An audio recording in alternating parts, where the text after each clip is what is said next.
Es un privilegio, como dije, para nosotros poder continuar este congreso bajo el lema preparados para el gran encuentro con nuestro Dios. Si hay una verdad que todos compartimos esta mañana, es que Cristo viene pronto. Lo creemos, lo predicamos, lo esperamos y anhelamos el día cuando veremos al Señor cara a cara. ¿Cuántos quieren ver al Señor? Hermanos y hermanas, pero durante estos días hemos descubierto algo: que la preparación para encontrarnos con Cristo no consiste solamente en esperar su venida, también consiste en comprender el tiempo en que vivimos, porque la historia humana no avanza al azar. Dios la ha ido dirigiendo hacia un momento culminante. Y durante estas noches hemos recorrido juntos parte de la historia. Comenzamos en Egipto. Vimos a Faraón ocupando el lugar que solamente pertenece a Dios. Luego llegamos a Babilonia y observamos al Estado imponiendo adoración.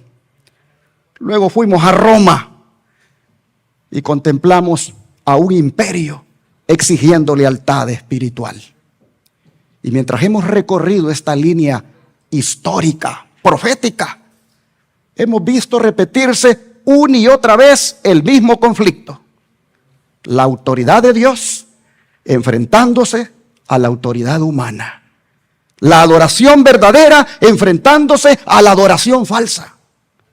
La fidelidad enfrentándose a la presión. Y hermanos, si esta serie nació, fue porque apenas unas semanas ocurrió algo que llamó la atención de muchas personas en Washington, D.C., en el National Mall. Políticos y religiosos hablando de rededicar América a Dios. Se escucharon expresiones de políticos y religiosos como volver a Dios, recuperar principios cristianos, salvar la nación, restaurar valores, proteger la familia. Y mientras esas expresiones le daban la vuelta al mundo, una pregunta vino a la mente, y es: ¿hacia dónde va a conducir todo eso?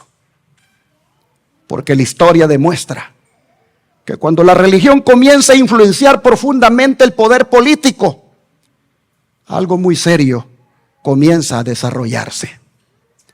Y precisamente por eso es que hice esta serie. No para hablar de política, ni para defender partidos, ni mucho menos para discutir ideologías, sino para estudiar la historia a la luz de la palabra de Dios. Porque, hermanos, la historia tiene la costumbre de repetirse. Y esta mañana estamos llegando a una pregunta inevitable. Después de haber visto lo que pasó con Egipto, lo que pasó con Babilonia y lo que pasó con Roma, ¿qué ocurrió después de Roma? Porque si pensamos que la historia terminó allí, esta mañana, hermanos, en la cuarta parte de la serie, cuando la política comience a hablar el lenguaje de la religión, vamos a ver algo todavía más solemne. Porque después de la caída de Roma, ocurrió algo inesperado. El problema ya no fue un emperador reclamando adoración. El problema ahora surgiría dentro del mundo cristiano. Porque en la Edad Media, la iglesia buscó el poder del Estado. La iglesia buscó el poder del Estado romano. Y aquí la historia se volvió todavía más dolorosa. Porque si Roma pagana persiguió desde afuera, esta etapa fue persiguiendo desde adentro. Si Roma pagana quiso ocupar el lugar de Dios mediante el poder imperial, Ahora aparecería un sistema que intentaría hacerlo usando el nombre de Cristo. Y esto nos lleva a Daniel 7:25. Abramos la Biblia, por favor.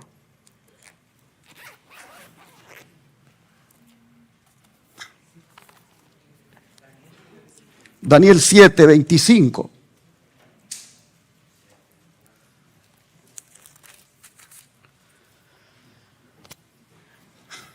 Dice la Escritura: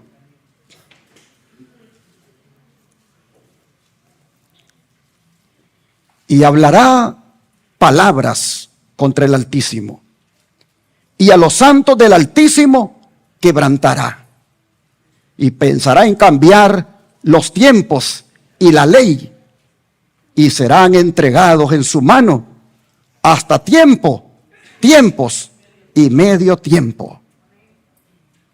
Oh, hermanos, pero creo que el 23 y 24 no pueden dejar de leerse porque es el contexto. Dijo así: la cuarta bestia será un cuarto reino en la tierra, el cual será diferente de todos los otros reinos, y a toda la tierra devorará, trillará y despedazará. Y los 10 cuernos significan que de aquel reino se levantarán 10 reyes, y tras ellos se levantará otro, el cual será diferente de los primeros, y a 3 reyes derribará. Y ahora sí el 25 dice: y hablará palabras contra el Altísimo. ¿Y qué cosa haría? A los santos del Altísimo quebrantará, y pensará en cambiar los tiempos y la ley, y serán entregados en su mano hasta tiempo y tiempos y medio tiempo. Hermanos y hermanas, Daniel aquí contempla el surgimiento de un poder diferente. Un poder que no surge del paganismo abierto. Surge de en medio del territorio del antiguo imperio romano, que poco a poco comienza a crecer.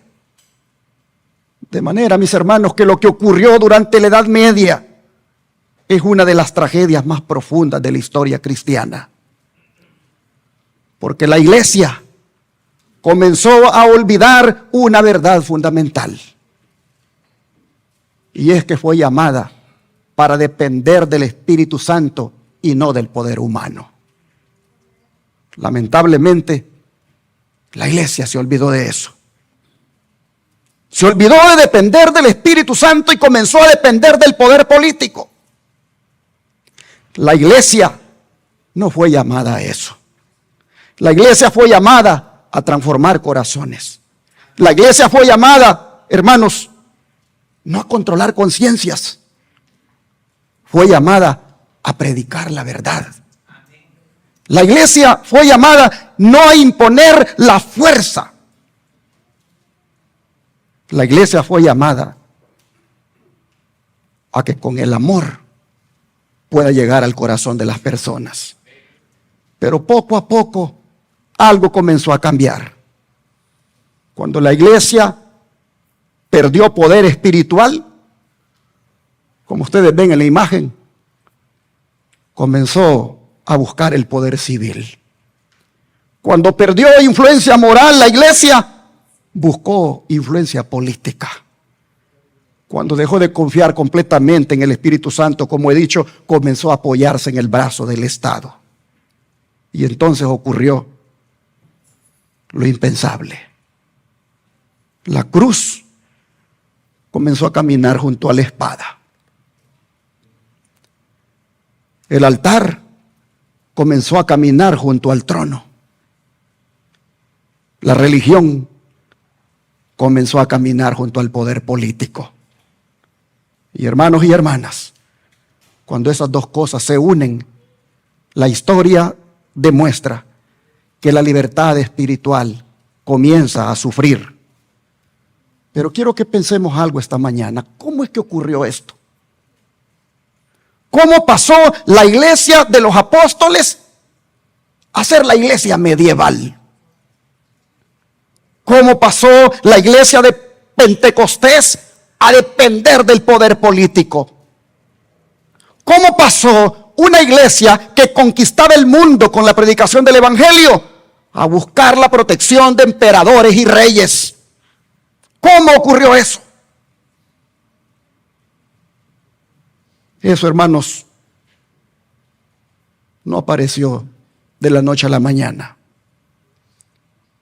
Y la persecución que se desató después de eso, de parte de la misma iglesia, no apareció de un día para otro.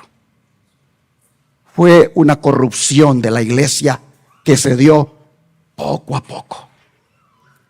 Antes de que la iglesia buscara el poder del Estado, algo tuvo que ocurrir dentro de ella. Y aquí encontramos una advertencia para nosotros hoy. Aquí hay una advertencia para la iglesia que es depositaria de la verdad. Aquí hay una advertencia para el Israel moderno. Antes de morir, el apóstol Pablo miró hacia el futuro y vio lo que iba a suceder.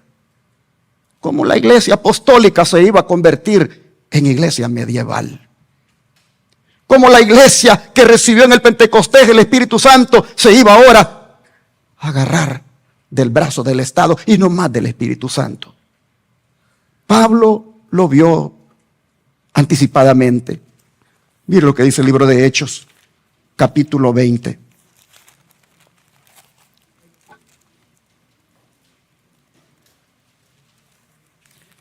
Hechos 20.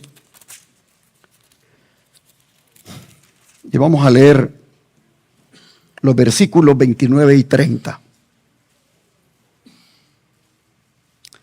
Porque yo sé que después de mi partida entrarán en medio de vosotros lobos rapaces que no perdonarán al rebaño. Y de vosotros mismos se levantarán hombres que hablen cosas perversas para arrastrar tras sí a los discípulos. Observen, hermanos, cuidadosamente lo que Pablo está diciendo aquí. Él no dijo vendrán desde afuera. Él dijo entrarán en medio de vosotros, estarán en medio de vosotros. Y hermanos, la apostasía siempre comienza adentro, antes de manifestarse afuera. La decadencia espiritual siempre precede a la corrupción visible. El problema de la Edad Media no comenzó cuando aparecieron los reyes. El problema de la Edad Media comenzó cuando la iglesia comenzó a disminuir el amor por Cristo. Por eso quiero que leamos este otro texto. Apocalipsis 2:4.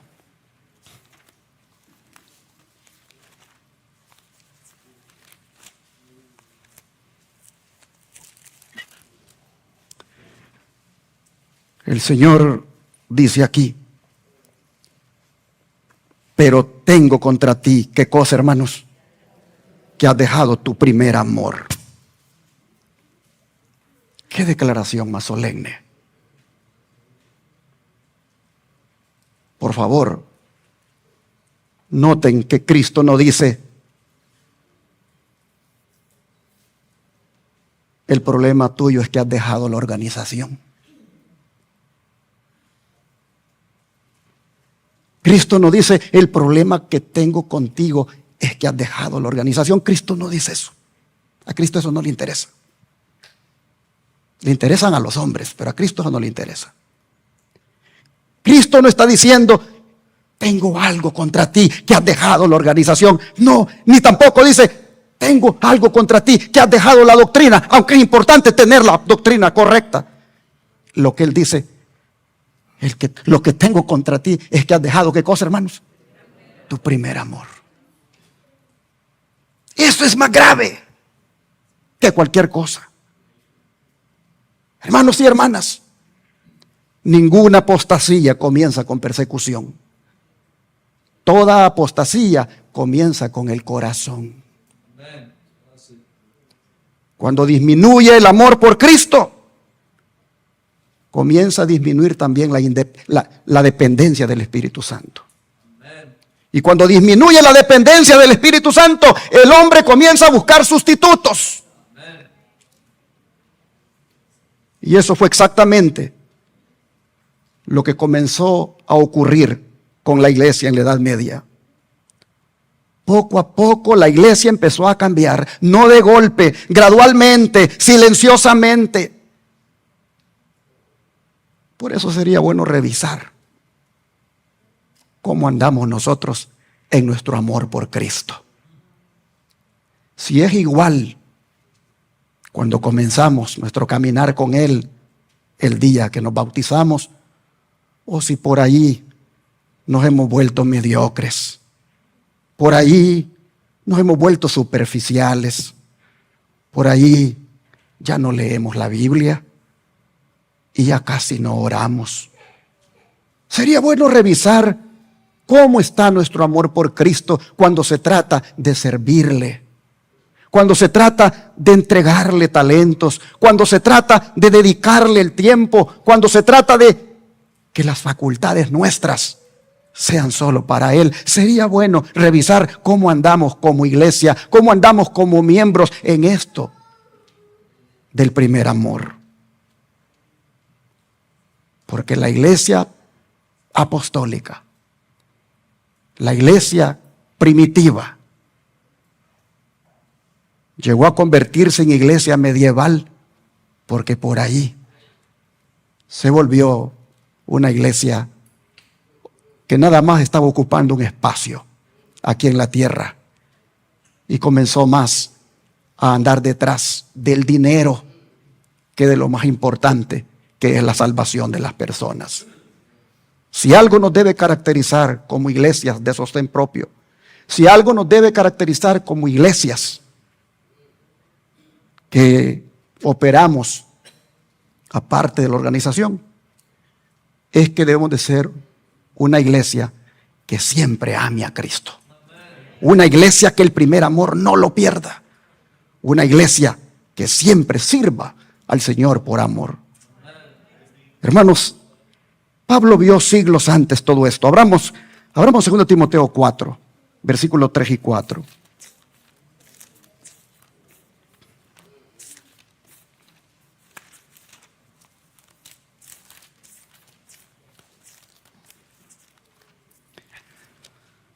Segundo Timoteo 4, versículos 3 y 4 dice: porque vendrá tiempo cuando no sufrirán la sana doctrina, sino que teniendo comezón de oír, se amontonarán maestros conforme a sus propias concupiscencias, y se apartarán de la verdad, y apartarán de la verdad del oído, y se volverán a las fábulas.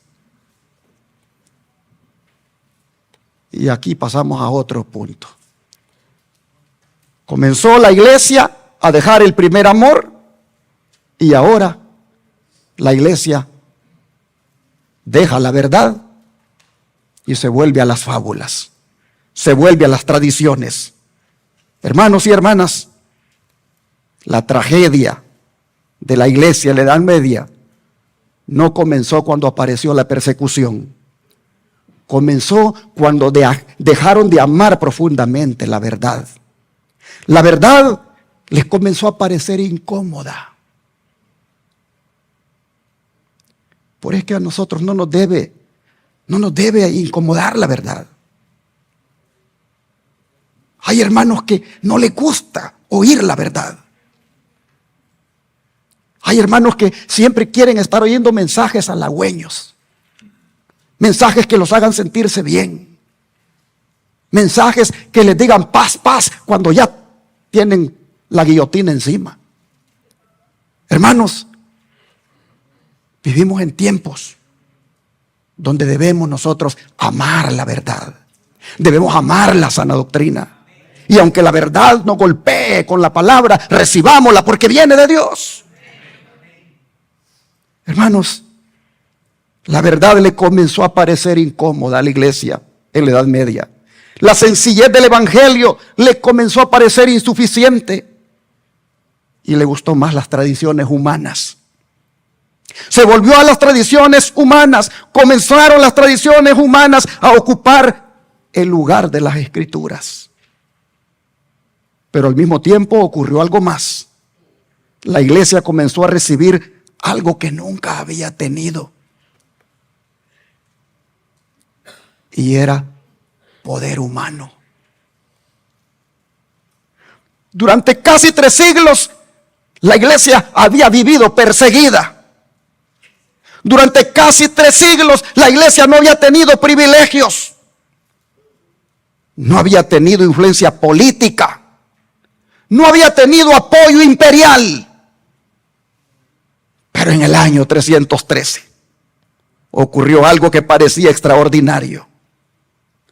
El famoso Edicto de Milán le concedió libertad religiosa a la iglesia dentro del imperio. Y entonces las persecuciones disminuyeron y los obispos comenzaron a recibir reconocimiento. La iglesia comenzó a recibir privilegios y por primera vez la iglesia comenzó a disfrutar el favor del Estado. Y aquello que les parecía una bendición se convirtió poco a poco en una tentación. Porque la iglesia comenzó a descubrir que el poder político podía abrir muchas puertas. Y cuando una iglesia comienza a confiar más en las puertas que abre el poder humano que en las puertas que abre Dios, allí comienza el peligro. Y aquí debemos leer una advertencia solemne que se encuentra en Jeremías capítulo 17, versículo 5.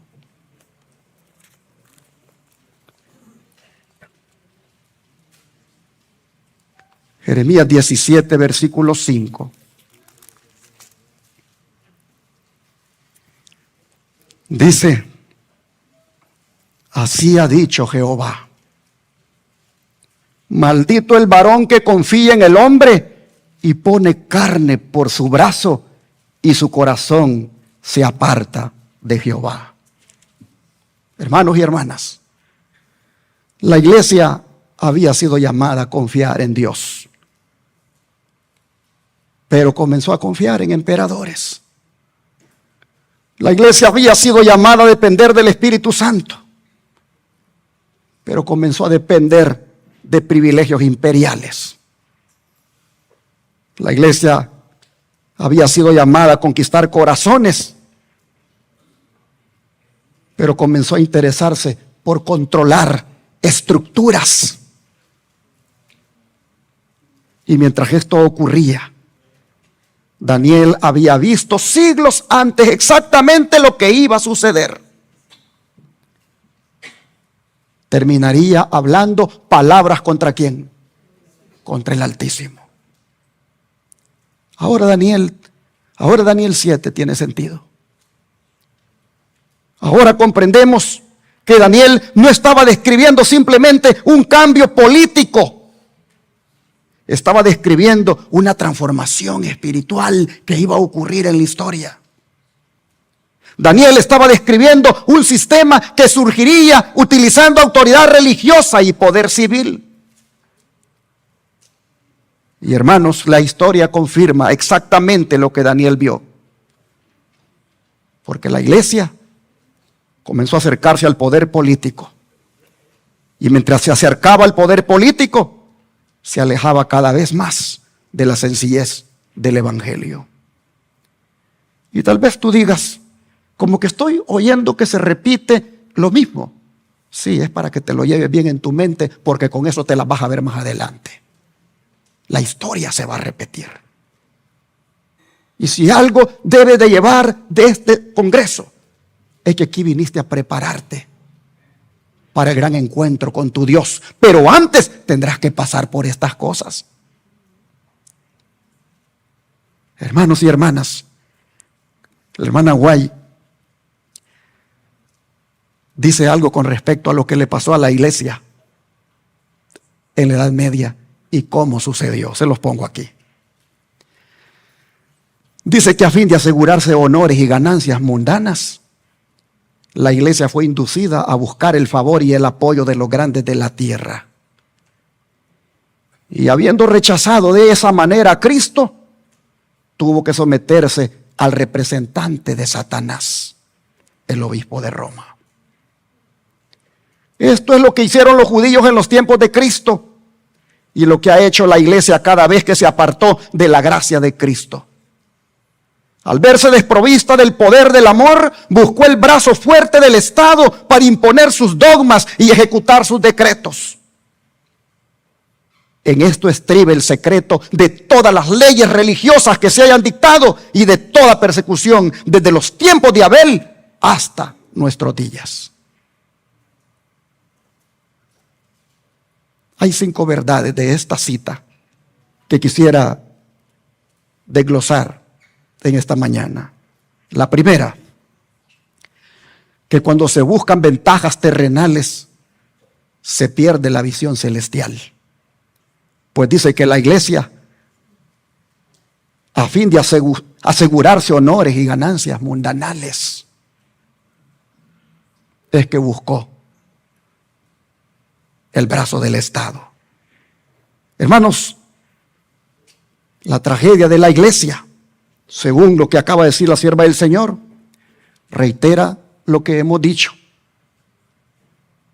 Esa tragedia comenzó cuando dejó de preocuparse por agradar a Dios y comenzó a preocuparse por obtener prestigio. Mientras la iglesia perseguía almas, fue poderosa. Pero cuando comenzó a perseguir influencia, empezó a debilitarse. La cruz fue sustituida por la conveniencia. La misión fue sustituida por la ambición. Y la iglesia, que había sido llamada a transformar el mundo, terminó permitiendo que el mundo la transformara a ella. Toda iglesia, hermanos y hermanas, corre peligro cuando comienza a valorar más la aceptación pública que la aprobación divina. La verdad número 2 dice que el rechazo de Cristo siempre produce una alternativa peligrosa. Porque de esa manera, dice, la iglesia rechazó a Cristo. Es que, hermanos, nadie que rechaza a Cristo permanece neutral. Cuando una persona se aleja de Cristo, algo más ocupa el lugar que Cristo deja. Y eso mismo ocurrió con la iglesia. Al dejar de depender de Cristo, comenzó a depender de otros recursos. Al dejar de confiar en el Espíritu Santo, comenzó a confiar en estructuras humanas. Al dejar de buscar el poder del cielo, comenzó a buscar el poder de la tierra. Hermanos y hermanas, el vacío espiritual nunca permanece vacío, siempre será llenado con algo. Por eso la verdad número 3 no deja de ser relevante, porque dice que la mayor debilidad de la iglesia es dejar de depender del amor de Dios. El amor, hermanos, fue la fuerza que sostuvo a la iglesia apostólica.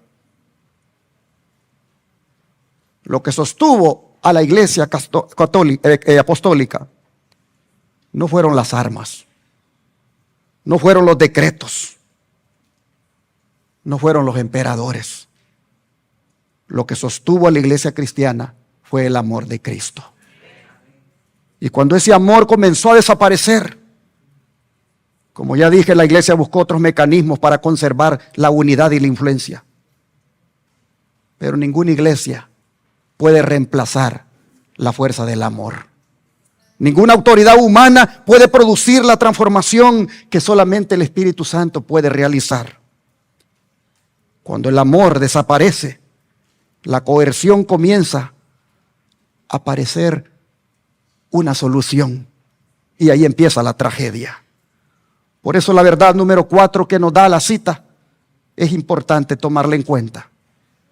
Que toda persecución religiosa nace de la unión entre el error y el poder. En esto estriba el secreto de todas las leyes religiosas que se hayan dictado y de toda persecución. Hermanos, la persecución nunca comienza con una espada. Comienza con una idea equivocada. Comienza cuando alguien cree que tiene derecho a obligar la conciencia de otro. Desde Caín hasta nuestros días, el principio ha sido el mismo. El error siempre buscando imponerse cuando ya no puede convencer. Hermanos y hermanas, la verdad invita, el error obliga. La verdad persuade, el error amenaza. Y cada vez que la religión intenta gobernar mediante la fuerza, aparece el mismo espíritu perseguidor que ha recorrido toda la historia. Hasta llegar a la verdad número 5, que dice que cuando la iglesia buscó el brazo del Estado, comenzó la persecución. Hermanos, este es el corazón de toda la cita. La iglesia fue llamada a predicar, pero decidió gobernar. La iglesia fue llamada a convencer, pero decidió imponer. La iglesia fue llamada a transformar corazones, pero decidió controlar conciencias. Y cuando la iglesia tomó de la mano al Estado, nació uno de los capítulos más oscuros de la historia cristiana. La espada del gobierno comenzó a hacer lo que solamente la palabra debía hacer. Las leyes civiles comenzaron a intervenir en asuntos de adoración. Y la conciencia dejó de ser considerada sagrada. Y la persecución apareció inevitablemente. Por eso la profecía nos advierte que el mayor peligro no es una iglesia sin influencia. El mayor peligro es una iglesia que busca poder político para hacer avanzar su agenda religiosa. Porque cuando cada vez la religión utiliza el brazo del Estado para imponer sus creencias, reaparece el espíritu de la Edad Media. Y cada vez que Cristo es reemplazado por la coerción, la persecución vuelve a nacer. Pero esa frase tan corta, que dice que la iglesia buscó el brazo fuerte del Estado, describe la gran tragedia. Porque allí la iglesia mostró que perdió la confianza en el poder del Espíritu Santo. Hermanos, yo pregunto, ¿la verdad necesita espadas para defenderse? No. La verdad nunca necesitó espadas para defenderse. La verdad nunca necesitó cárceles para sobrevivir. La verdad nunca necesitó decretos para mantenerse en pie. La verdad de Dios siempre ha tenido suficiente poder por sí misma. Pero después de estudiar estos 5 principios, queda algo claro, hermanos. Y es que la iglesia de la Edad Media no fue solamente que la iglesia obtuvo poder. La tragedia fue que mientras aumentaba su influencia política, disminuía su influencia en la palabra de Dios. Mientras los decretos humanos se imponían, se prohibió el acceso a las Escrituras. Mientras aumentaban las tradiciones, la Biblia comenzó a desaparecer de las manos de la gente. Y poco a poco, Europa comenzó a entrar en una oscuridad espiritual. Entonces ocurrió exactamente lo que Dios había anunciado siglos antes. Algo que nosotros siempre vemos para el futuro. Ocurrió exactamente en la iglesia medieval, en la época de la Edad Media. Y fue lo que dijo el profeta Amós, capítulo 8, versículo 11. Amós, capítulo 8, versículo 11.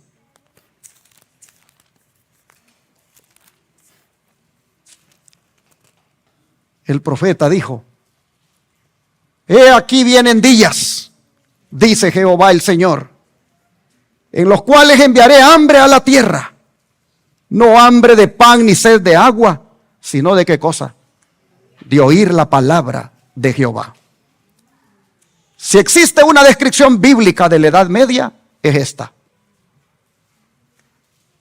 Europa tenía reyes, Europa tenía ejércitos, Europa tenía catedrales, Europa tenía religión, pero tenía hambre de la palabra. Y la palabra les era prohibida.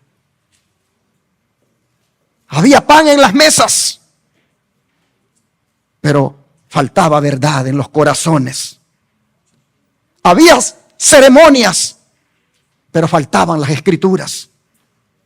Había tradición, pero faltaba la voz de Dios en las manos de los europeos.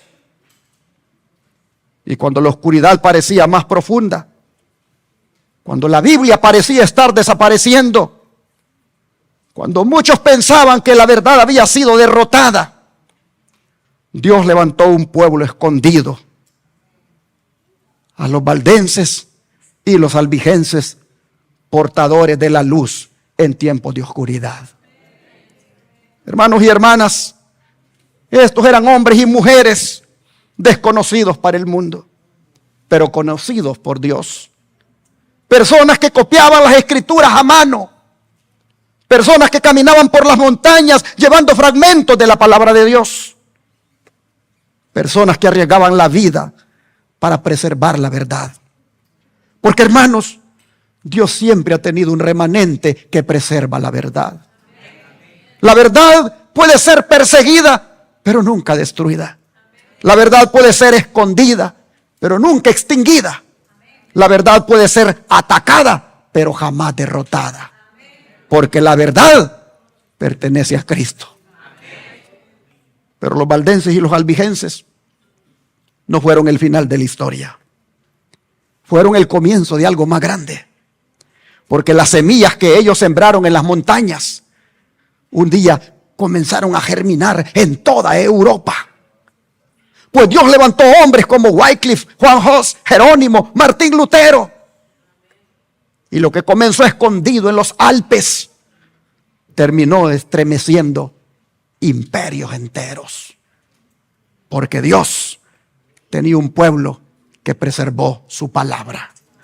Hermanos y hermanas, aquellos hombres sencillos que copiaban las escrituras a mano, aquellos hombres que caminaban por los senderos de montaña llevando fragmentos de la palabra de Dios, probablemente nunca imaginaron el alcance de su influencia. Pero Dios sí lo sabía. Porque la verdad, hermanos, puede parecer pequeña, puede parecer débil, puede parecer insignificante, pero cuando la verdad pertenece a Dios, esta termina transformando al mundo. Por eso quiero que abramos nuestras Biblias en Isaías 55, versículo 11.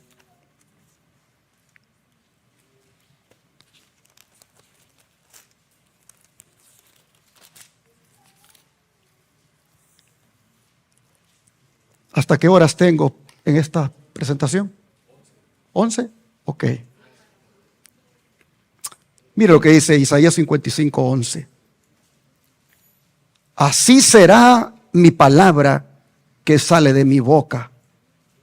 No volverá a mí vacía, sino que hará lo que yo quiero y será prosperada en aquello para que le envíe.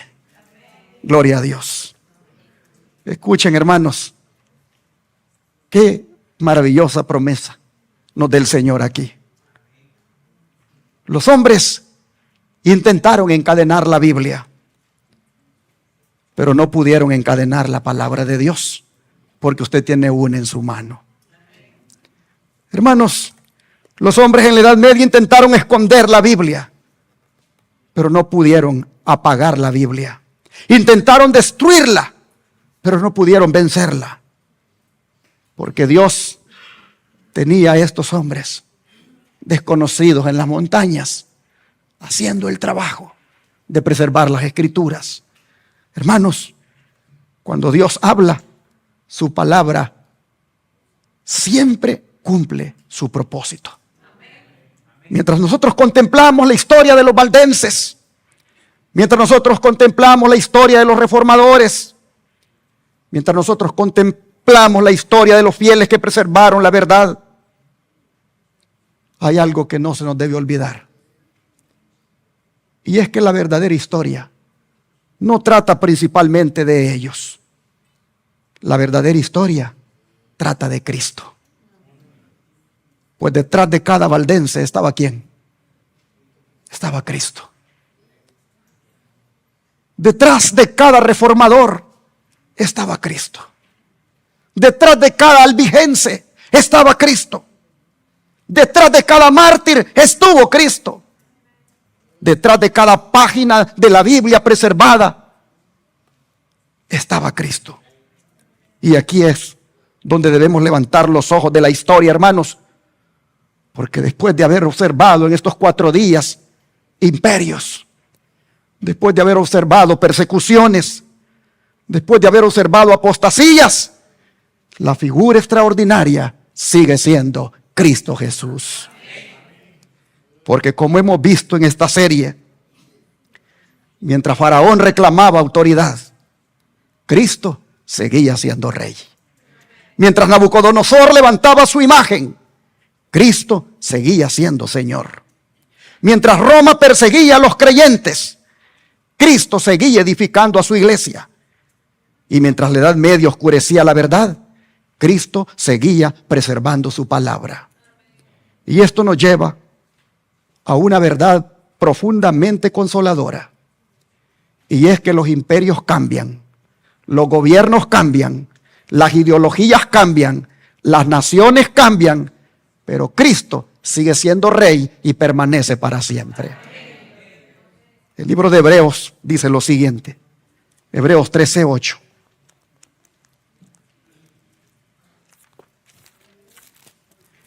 Hebreos 13:8.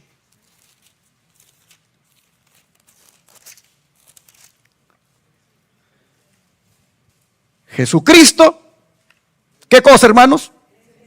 Es el mismo de ayer y hoy y por los siglos. ¿Cuántos dicen amén? Amén. Hermanos y hermanas, qué promesa tan gloriosa. Porque mientras estudiamos estas oscuras páginas de la historia, es posible que alguien tenga miedo. Es posible que alguien sienta temor. Pero el propósito de la profecía no es producir miedo.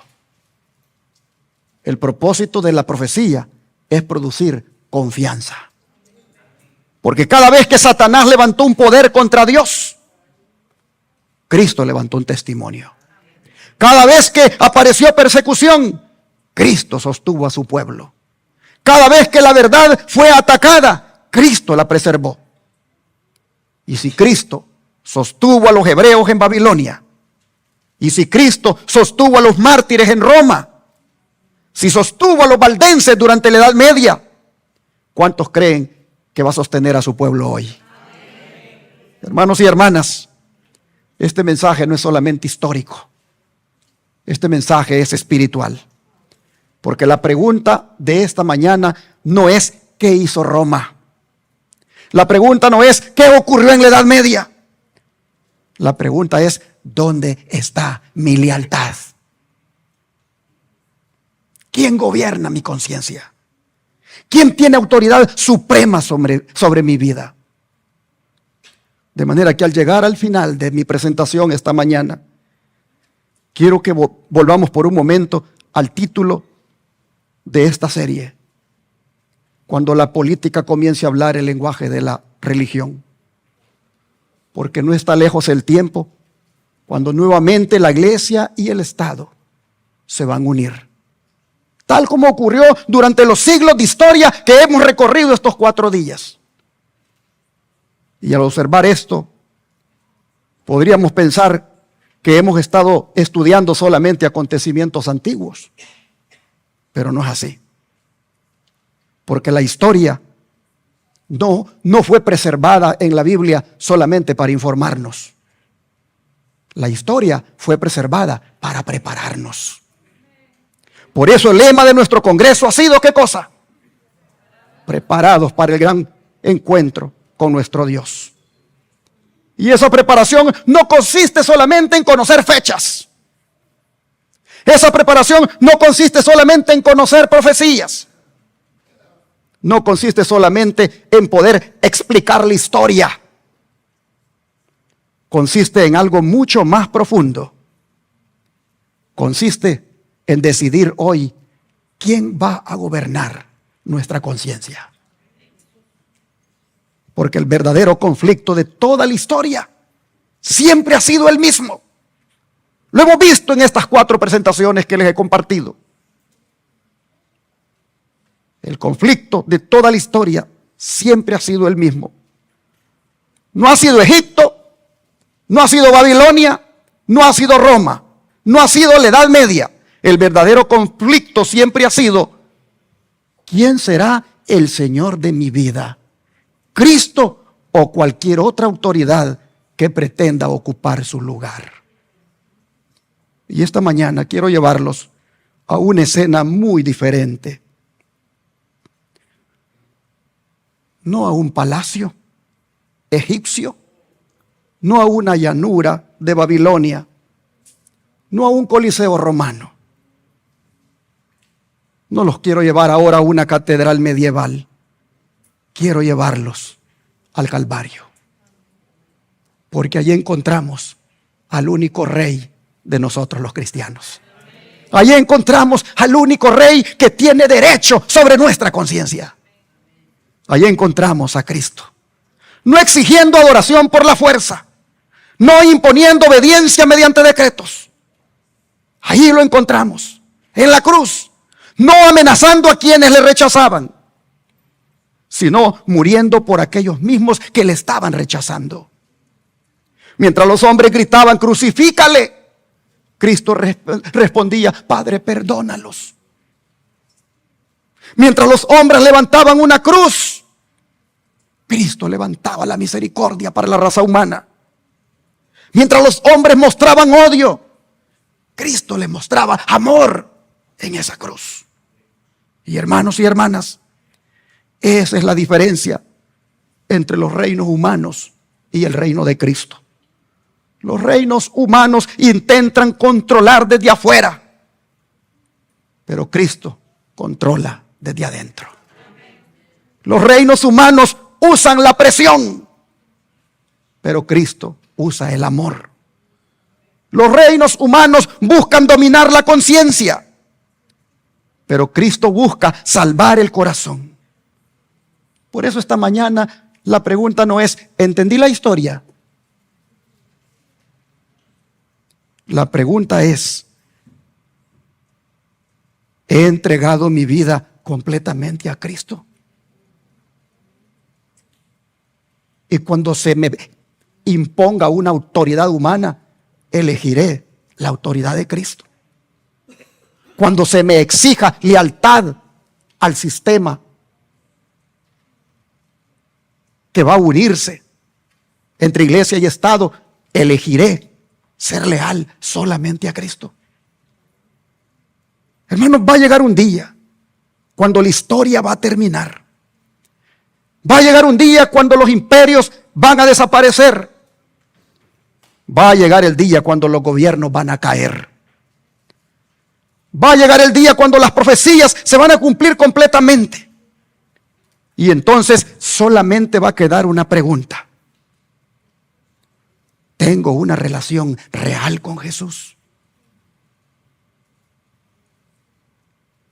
Yo dependo de la Escritura, yo estudio la Biblia, yo tengo una relación íntima con mi Señor. Solo eso, hermanos, es lo único que va a quedar. Al final de los días, no serán salvos los que solamente conocieron la historia. Solo serán salvos los que conocieron a su Salvador. No serán salvos solamente los que entendieron las profecías. serán salvos los que caminaron con el Señor. No serán salvos solamente los que estudiaron acerca del reino de Dios. Serán salvos los que permitieron que el reino de Cristo reinara en sus corazones. Y por eso quiero terminar con las palabras de Josué 24:15. Josué 24:15.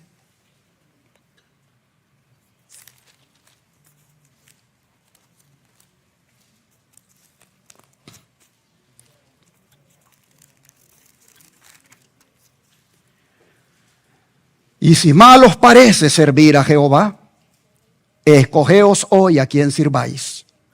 Si a los dioses a quienes sirvieron vuestros padres cuando estuvieron al otro lado del río, o a los dioses de los amorreos en cuya tierra habitáis.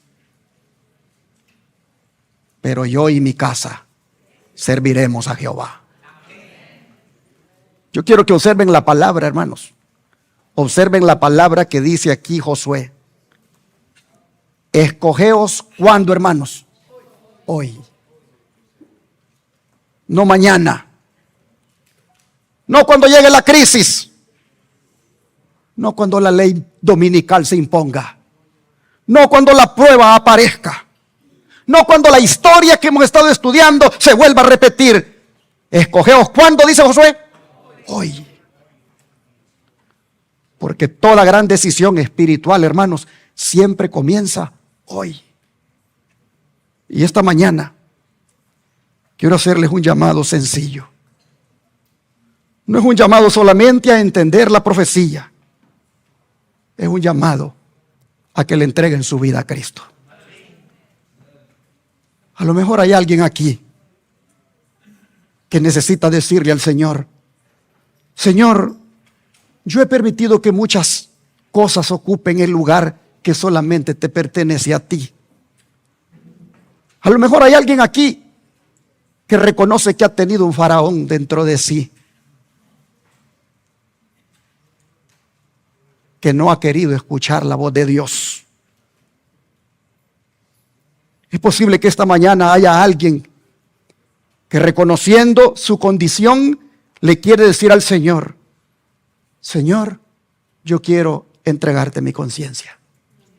Yo quiero que gobiernes mi conciencia.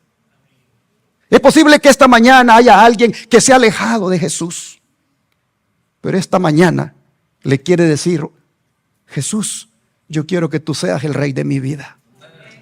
Es posible que esta mañana haya alguien que haya estado separado. Ha estado separado de Dios. Pero esta mañana le dice al Señor: a partir de hoy, yo quiero prepararme para ese gran encuentro contigo. Si eso es, hermano, hermana, lo que usted le quisiera decir, quiero que se lo diga en oración en unos momentos. Todavía tengo 4 minutos. Hermanos y hermanas, nosotros estamos estudiando historia, pero al mismo tiempo nos estamos preparando para la eternidad. Estamos observando imperios, pero al mismo tiempo nos estamos preparando para encontrarnos con el Rey de Reyes. Hemos estado analizando el pasado, pero nos estamos preparando para el futuro. Y ese futuro tiene nombre. Se llama Jesucristo. Y muy pronto el mismo Cristo que sostuvo a los hebreos en Babilonia, el mismo Cristo que sostuvo a los mártires en Roma, el mismo Cristo que sostuvo a los fieles durante la Edad Media, va a aparecer en las nubes de los cielos. Y hermanos, entonces vamos a comprender completamente por qué hemos estado aquí estos 4 días. ¿Por qué hemos estado durante estos 4 días estudiando la historia? Y vamos a entender que el Congreso no se trató solamente de historia. No se trató solamente de eventos, sino que se trató de estar preparados para el gran encuentro con nuestro Dios. Ojalá, hermanos y hermanas, que cuando Cristo aparezca en las nubes de los cielos, nos encuentre siendo fieles. Nos encuentre firmes a Él. Y ahora, cuando todo va encaminado a que la historia se vuelva a repetir, bueno es que nosotros hagamos una decisión. La de que cuando la historia se repita, nos encuentre agarrados de las manos de Jesús. Nos encuentre con Cristo reinando en nuestro corazón. Nos encuentre con Cristo siendo nuestro Rey. ¿Hay alguien esta mañana que le gustaría hablar con el Señor en silencio y decirle: yo quiero que tú seas el Rey de mi vida? Yo quiero que cuando los gobiernos impongan la ley dominical, yo me destaque como los 3 hebreos, paradito y firme en la plataforma de la verdad. ¿Hay alguien que quiere decirle al Señor en esta hora? Vamos a arrodillarnos entonces y cada uno hable con el Señor en silencio. Haga usted con el Señor su compromiso. Haga usted con el Señor su decisión. Entréguese a Cristo en esta hora. Yo interrumpiré ese silencio con una oración aquí en voz alta.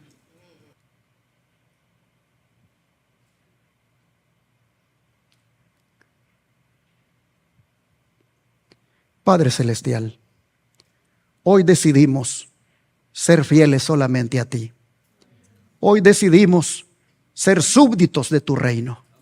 Hoy decidimos no claudicar entre 2 pensamientos. Hoy decidimos que cuando se nos exija lealtad al sistema de este mundo, hoy decidimos que cuando la religión unida con la política imponga la ley dominical, hoy decidimos ser leales solamente a ti. Te suplicamos, Señor, que cuando la historia se repita, nosotros no te vayamos a fallar.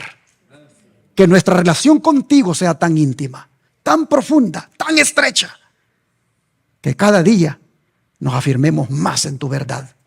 Te pedimos, por favor, que nos ayudes a ser victoriosos sobre el pecado, a no transigir con la maldad, que nos ayudes a reflejar tu carácter.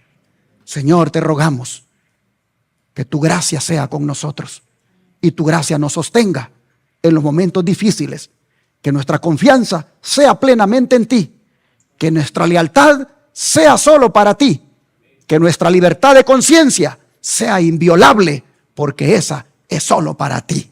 Te lo pedimos en el nombre de Jesús. Amén.